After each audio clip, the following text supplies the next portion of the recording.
ওর মতন বউ আমার সকালে কাজের বাড়ি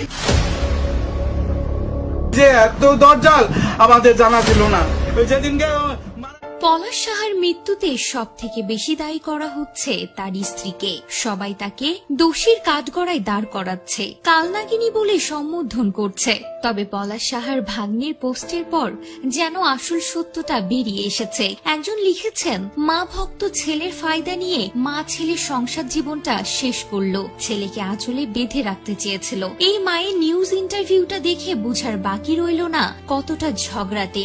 ওই মোবাইল সারাদিন মোবাইল আর ছেলের মৃত্যু হয়েছে আর সে এখনো আছে ঝগড়ার টপিক নিয়ে। কিন্তু যে বউকে সবাই দোষ দিচ্ছে, বিধবা হলো সে, সংসার হারালো আর শাশুড়ির জন্য সংসারেও শান্তি পেল না। দিন শেষে দোষ এই অভাগী বউটার ঘাড়ে চাপানো হয়েছে। আর এই মায়ের 2 ছেলে ও মেয়ে আছে, ছেলের শোক সে অন্য সন্তান দ্বারা কাটিয়ে নিবে। অথচ 4 দেয়ালে কি ঘটেছে তা কেবল এই মেয়েটি সহ্য করছে। কোনো মেয়ে খারাপ বউ হতে আসে না, তাকে খারাপ করে শাশুড়ি নামক মহিলায়। এজন্য বলে মা ভক্ত পুরুষের বউ কখনো সুখী হয় না।